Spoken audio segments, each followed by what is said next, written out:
Ana pergi ke sebuah minimarket membeli beberapa kebutuhannya, karena uangnya tidak mencukupi. Ana pun mengurangi beberapa belanjaannya. Ketika menunggu bus untuk pulang, datanglah mobil dengan kencang melintasi genangan air yang ada di dekat Ana, sehingga air itu pun mengenai baju Ana. Pengendara mobil itu pun turun dan meminta maaf pada Ana, dan ingin mengganti pakaian Ana, tapi Ana menolak dan memarahi pengendara itu dan Ana pun berlalu pergi. Ketika di rumah Ana sedang berbincang dengan suaminya Alex. Mereka mendapat surat dari bank atas tunggakan pinjaman mereka yang akan berakibat mereka bisa saja kehilangan apartemen tempat mereka tinggal. Dalam pertengkaran itu Alex memarahi Ana sehingga membuat Ana menangis dan Alex pun minta maaf. Untuk meredakan ketegangan, Alex pun membantu Ana melepas pakaian. Dalam pertempuran pun Ana sempat bertanya bagaimana mereka menghasilkan uang dan Alex pun menjawab dia akan menjadi pemandu kota.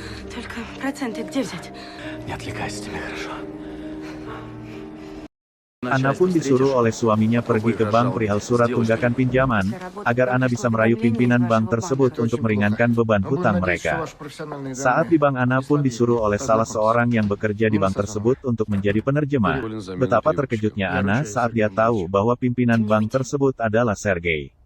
Orang yang dia maki kemarin, pengendara mobil yang membuat basah bajunya. Karena delegasi China akan berkunjung Ana pun diterima untuk menjadi penerjemah. Para delegasi tersebut memiliki hobi untuk berjudi dan mereka pun menemani mereka.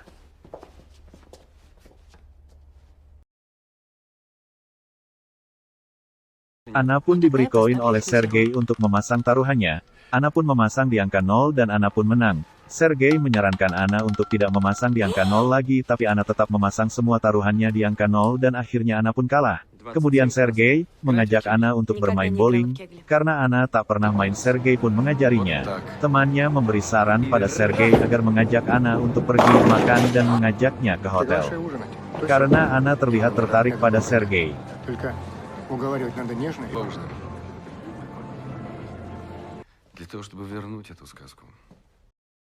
Sergei pun mengajak Ana pergi makan. Dalam percakapan itu Ana pun menanyakan tentang surat pinjaman dari bank yang ia terima, dan Sergei pun tak mau membahasnya.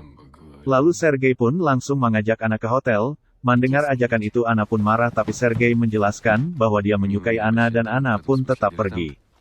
Sebelum pergi, Sergei mengatakan akan menunggu panggilan telepon dari Ana karena Ana telah memiliki nomor ponselnya. Saat makan malam bersama suaminya Alex, Ana bercerita bahwa dia tadi menyia-nyiakan uang $7.000 dari bermain roulette, diajak oleh pemilik bank. Mendengar itu suaminya pun marah karena mereka sangat membutuhkan uang itu. Suaminya yang bekerja 12 jam hanya mendapatkan $300. Ana pun menjelaskan bahwa pemilik bank tersebut mengajaknya ke hotel tapi suami Ana tak percaya.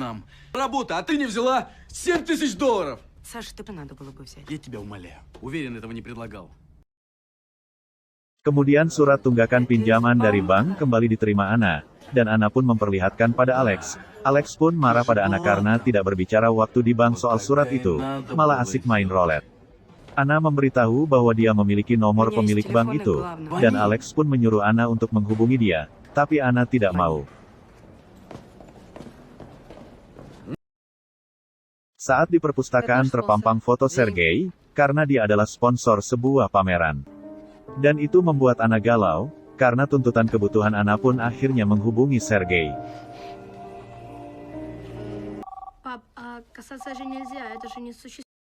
Sergei yang saat itu bersama keluarganya, diam-diam menerima telepon Ana. Dan mereka pun janjian bertemu. Saat akan pergi pertemuan itu Ana pamit pada Alex dan mengatakan bahwa ponselnya tertinggal di perpustakaan, dan dia akan pulang telat. Dan Ana pun bertemu Sergei. Di sana Sergei mengajak Ana pergi makan. Di saat itu Ana menjelaskan tentang surat tunggakan pinjaman itu. Kemudian Sergei menelpon bawahannya untuk menyelesaikan masalah tentang tunggakan pinjaman Ana, dengan memberikan jangka waktu 3 bulan tanpa bunga dan menurunkan biayanya.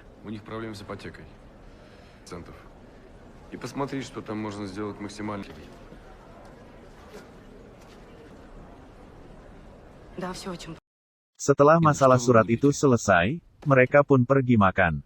Saat di meja makan Ana terlihat tidak tertarik untuk makan.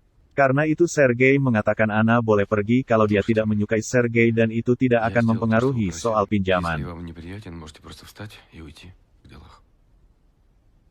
Melihat kemurahan hati Sergei lalu Anna pun akhirnya luluh dan Anna pun menikmatinya.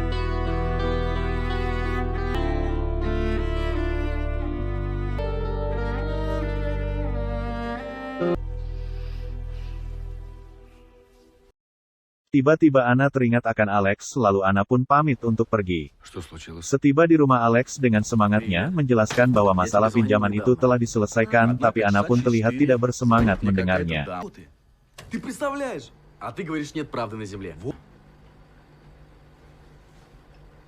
Sergei pun pulang ke rumahnya, karena pakaiannya berbau parfum perempuan, istrinya pun marah dan memaki Sergei. Lalu Sergei pun pergi.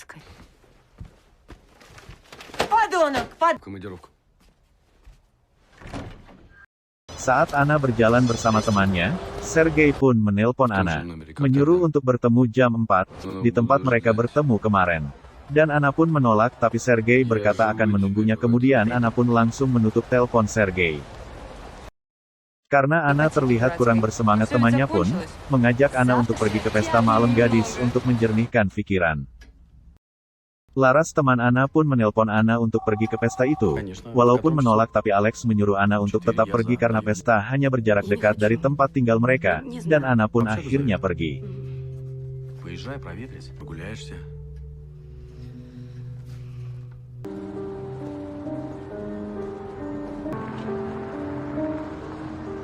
Ketika menunggu bus tumpangan, Anna pun bimbang karena pesta itu bertepatan dengan waktu janjian yang dikabari Sergei, dan Anna pun memilih menemui Sergei.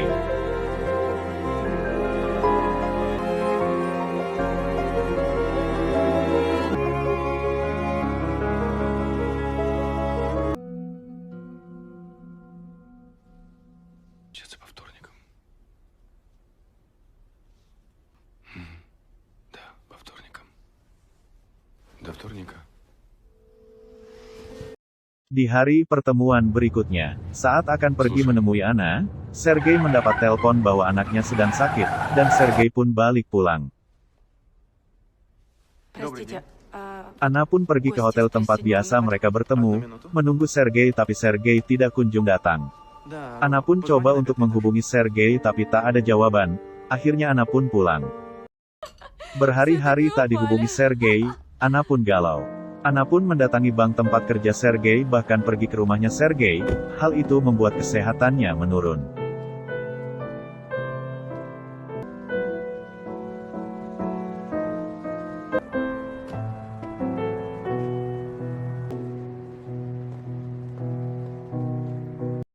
Anna pun pergi ke rumah sakit bersama Alex. Dokter pun menjelaskan bahwa kesehatan Anna menurun karena suasana hati yang buruk, dan menyuruh Alex untuk lebih lembut dan romantis pada Anna.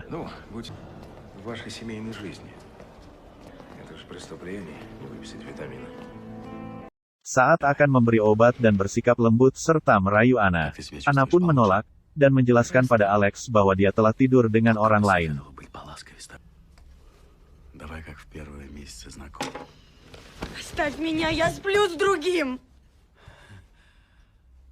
Alex pun sangat marah mengetahui hal tersebut. Lalu Anna pun pergi.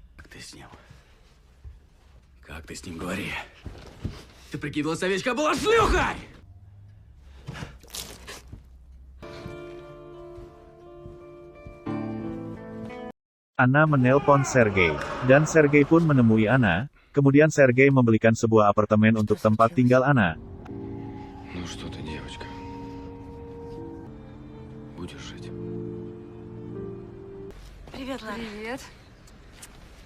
Anna pun mengajak temani Laras untuk berkunjung ke apartemennya. Dan Laras pun takjub dengan apartemen baru Anna.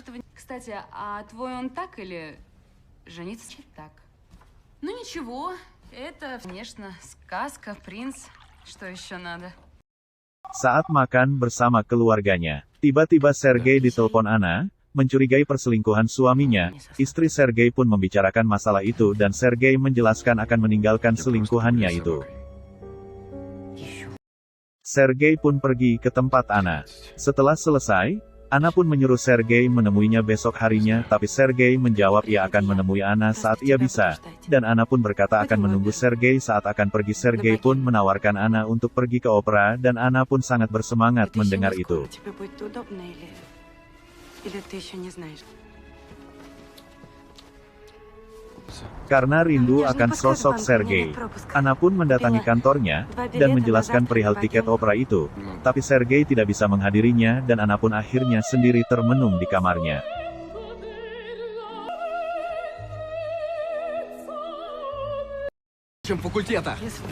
Besoknya Anna bertemu Alex dan Alex pun menyuruh Anna untuk pergi dari kehidupannya.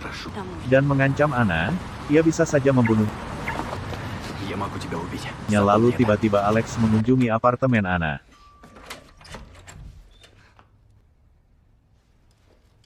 Мириться. Нина. Намного хуже тебя. Но я могу.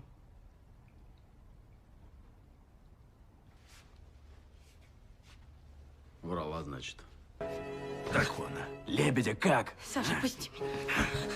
Саша. И у меня тоже любовь. Просто она проще, чем твоя. Lalu Anna pun menelpon Sergei. Lalu Sergei pun mendatangi Anna. Anna membicarakan banyak hal dari tentang Alex dan meminta pekerjaan pada Sergei. Anna meminta sebuah biro perjalanan dan Sergei pun menyanggupinya. Год остался, язык я нормально. Я куплю тебе агентство. Купи. Думаешь, справим твоему мужа? Я им займусь. Да бог с ним. Lalu mengatakan pada Sergei bahwa dia hamil, dan ia ingin anaknya walau Sergei tidak mau.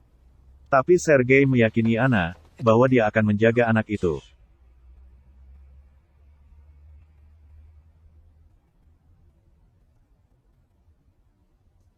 Обещаю. Только это. Sepulang Sergei di rumah, dia mendapati istrinya sedang minum minuman. Dan mereka pun terlibat pembicaraan, karena Sergei tidak juga meninggalkan Anna, maka istrinya pun akhirnya yang pergi meninggalkan Sergei. Ждаться, я так полагаю, он не будет. Маленький.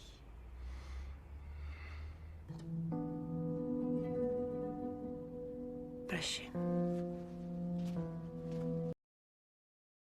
Sepulang dari bekerja, Alex dihajar oleh orang suruhan Sergei, sampai babak belur.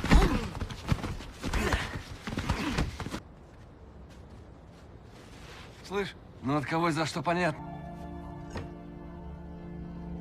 Keesokan harinya dia ingin balas dendam pada Sergei dengan membawa pisau.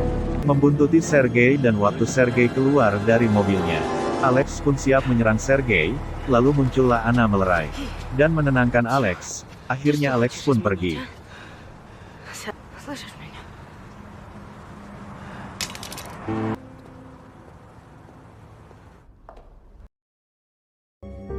Anna yang telah melahirkan dan tinggal bersama Sergei yang sudah menjadi suami. Вкус какой там? Нам нужно быть в 6 часов на приеме в честь Дня города. Будь супругой. Аркадий Львович. Mereka pun pergi menghadiri peresmian sebuah pameran, dan Alex pun datang menghadiri pameran itu. Di sana Alex terlihat tampak tenang, dan telah menerima semua keadaan. Dia pun terlibat perbincangan dengan Anna, dan Anna pun sempat memperkenalkan Sergei pada Alex. Karena Sergei ingin menemui anaknya, maka Sergei pun pamit pergi. Саша, если ты не против. Он меня не любит. Чтобы быть с тобой. Ради бога. Нехорошо, чтоб нас видели вместе. Сама готовила? А что смотреть? Там так одни пятерки.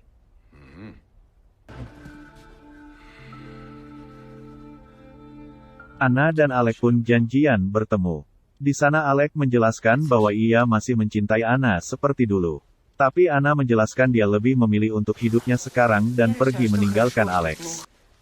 Я им распоряжаюсь так, как я хочу. Все счастливы. Мне пора.